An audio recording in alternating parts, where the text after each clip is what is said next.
Banyak orang yang berkuasa di masa lampau maupun di masa sekarang sulit untuk mengendalikan diri atas kekuasaannya. Dia cenderung korupsi, serakah, rakus, tamak, dan semena-mena. Semua ini hanya untuk kesenangan sesaat. Marcus Aurelius, seorang kaisar besar Romawi, dia memimpin kekaisaran yang luas dan disegani dari seluruh pelosok dunia. Dengan kekuasaan besar yang dimiliki, dia bisa saja menghabiskan sisa hidupnya dengan bersenang-senang, minum-minum, bermain wanita, dan berpesta. Namun, Marcus Aurelius berbeda dengan yang lainnya. Marcus Aurelius menjadi seorang kaisar Romawi dan sangat sadar bahwa kesenangan-kesenangan sesaat tersebut tersedia untuknya. Tapi, dia memiliki pandangan hidup yang berbeda, dikenal sebagai pandangan hidup Stoa. Stoa atau Stoik melihat perspektif manusia dengan membedakan dua kategori, yang bisa dikontrol dan tidak bisa dikontrol. Epictetus mengawali filosof Stoa dengan prinsip dasar, yaitu banyak hal tidak dalam kendali atau kontrol kita. Coba pikirkan dari bagian luar diri atau eksternal diri kita, seperti teman kita, tetangga kita, pasangan kita, ekonomi, jumlah like di media sosial, memikirkan apa yang dikatakan politisi. Kita dapat saja memberi pengaruh atau kendali pada hal-hal ini. Tapi, walaupun kita melakukan segalanya dengan benar, ekonomi bisa saja jatuh atau kolaps, uang kita bisa hilang, jumlah like berkurang, pasangan kita berkhianat atau mati.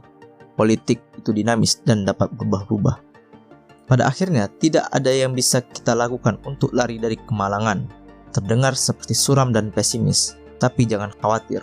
Masih ada aspek kehidupan kita yang bergantung pada kendali kita.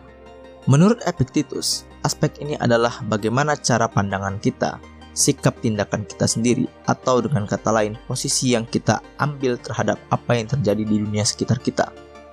Kita harus fokus pada hal-hal yang berada dalam kendali kita dan mengabaikan hal-hal yang tidak berada dalam kendali kita. Selain itu, dapat membuat pikiran tenang. Pikiran yang tenang dapat membuat kita bertindak dengan cara yang logis dan rasional dan membuat pilihan hidup yang lebih baik. Stoicisme menunjuk pada kehidupan yang sesuai dengan alam, hidup secara alamiah.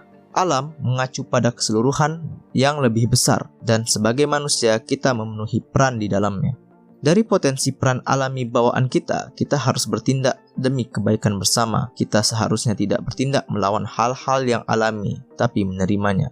Bertindak secara alamiah. Meskipun begitu, sebenarnya bertentangan dengan apa yang dikira banyak orang. Stoa bukanlah makhluk tanpa emosi. Stoa melihat emosi sebagai karakteristik manusia yang dapat ditaklukkan oleh akal.